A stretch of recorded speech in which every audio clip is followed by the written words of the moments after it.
So recently I got an Arduino, picked it up for free, and I'm gonna be making these cool simple circuits that you see here in this video. And so what I got was the Arduino starter kit, which I'm gonna put the link in the description, which comes with a bunch of cool stuff. Most important being the Arduino microcontroller. It also comes with resistors, LEDs, wires, and all sorts of cool little things that we can control with the Arduino. So all these things are meant to be used in a project book that has 15 projects, and this video will be going over project 1 called Get to Know Your Tools, in which we just make a few kind of introductory electrical circuits.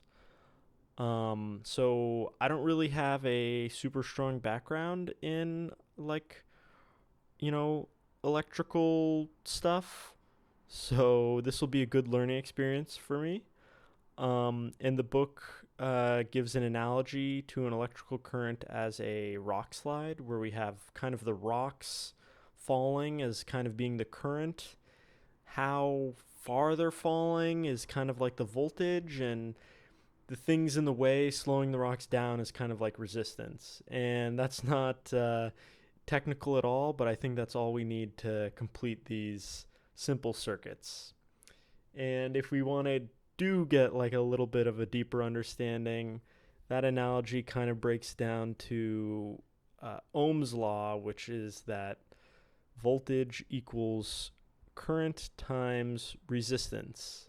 And I really don't understand much beyond this, but I think we're at the starting point, right? So this is all we need to know to get these first circuits done. And so our first circuit is going to look like this. We're gonna hook up a resistor, a wire, an LED into our breadboard. And this is a circuit diagram. The little squiggly is the resistor at 220 ohms, which is the unit for resistance. And then we've got an LED, and we're going to connect those two things to the 5-volt pin and the ground pin that are on our Arduino. And so let's get right into it. So here we have the Arduino and the breadboard they're kind of attached together in a working station. And so if you look here, we have the power section, which has our pins that supply volts, and also some ground pins that we'll be using. And so I'm gonna hook up ground wire into our breadboard, and also the 5 volts into the power rail in our breadboard. And then I'm hooking in an LED, which, important to note, the LED has a long leg and a short leg, where the long leg needs to be kind of taking the positive flow. So then we have a wire hooking the LED to power, and then we have a resistor hooking it to ground. And then I go ahead and power the Arduino just with a USB connection to my computer, and there it is, my first circuit in all its glory.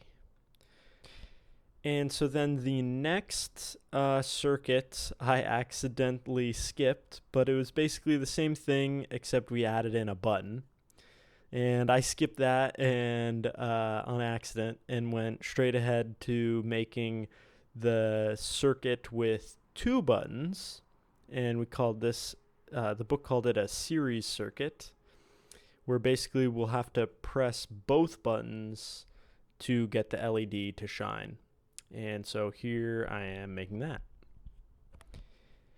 And something interesting that I was thinking about while making this is I'm pretty sure you could rearrange the order of all, the 2 buttons, the resistor, and the LED. I think you could put them in any order, and I think this would work. Not sure about that though, but let me know in the comments, I guess, if you could do that. I guess I could just try it out myself, but, well. What else did I learn in this? One of the things was just that it's really hard to get those wires the right length, so you might want to have your wires ready beforehand. But so as you can see here, if you press one of the buttons at a time, it doesn't turn on, but both turn on the LED. So there's the second circuit done. So then the third and final circuit is going to look like this. And it's pretty similar. We still have two buttons, a resistor and an LED, except it's going to be wired up a little bit differently. Where now, if we press either of the buttons, that will complete the circuit, allowing, the positive flow to ground. And this is kind of interesting because it kind of reminds me how like electricity is kind of like water, where it just follows the path of least resistance. So it doesn't matter that there's one path that is incomplete. Like if we leave one button up, it'll still flow. And so here I am undoing the other circuits and really realizing that I need to go get some tweezers, which really help with this. Using your hands is very finicky. But just moving the wires around, following the diagram that was in the book. Finding that if you bend the wires, you can kind of get them to go in just the right way. Yeah. And so then I got the circuit working.